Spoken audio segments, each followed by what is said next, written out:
Aries वालों के लिए पीछे काफ़ी चीज़ों का बर्डन रहा है, काफ़ी चीज़ें जो हैं बोझ रहा है आप लोगों के ऊपर। तो कुदरत की तरफ से, कुदरत की देवी ने आपको खुशियों की तरफ लेके गई, और जैसे खुशियाँ आपकी ज़िंदगी में शुरू हुई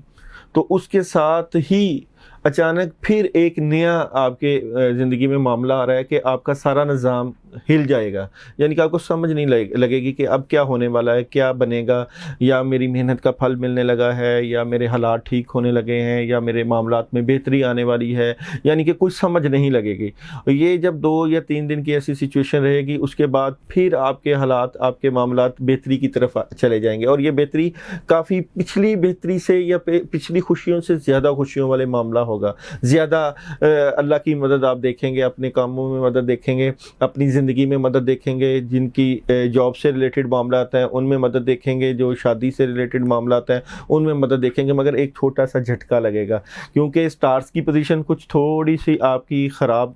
होती हुई नज़र आ रही है, मगर वो बिल्कुल माइनर सी होगी। उस सिचुएशन में आप सदका भी कर सकते हैं,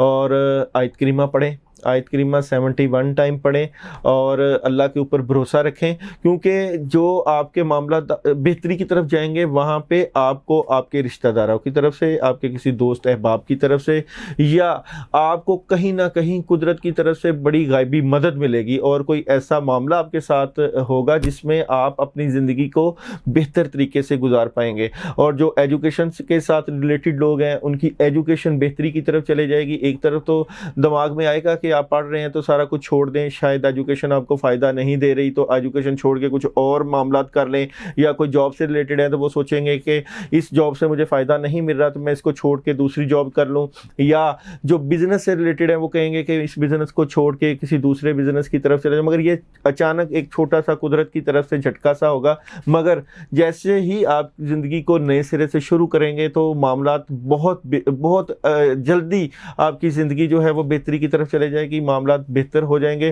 परेशान नहीं होना, पैसे का इशू थोड़ा सा आएगा तो उसमें भी परेशान नहीं होना, रिज़्क के मामलात हैं उसमें भी परेशान नहीं होना, क्योंकि ज़िंदगी के आगे रास्ते बेहतर नज़र आ रहे हैं, और ये वक्ती परेशानी है, वक्ती मामलात हैं। अभी ऐसी कोई सिचुएशन नहीं है, क्योंकि आगे आपके पास इतने ज़्यादा काम आने वाले हैं। फिर आप सोचेंगे कि मैं कौन सा काम करूँ, कौन से काम को छोड़ूँ, कौन सी चीज़ें लेके चलूँ। तो ये सारी चीज़ें साथ साथ हैं, इसलिए अल्लाह पे भरोसा रखें। ज़िंदगी में नशेब व फराज आते रहते हैं, परेशान नहीं हुआ जाता, बल्कि ज़्यादा कुछ करने का हौसला होना चाहिए, नई उमंगें होनी चाहिए, ज़िंदगी को बेहतर तरीके से आगे लेके चलें।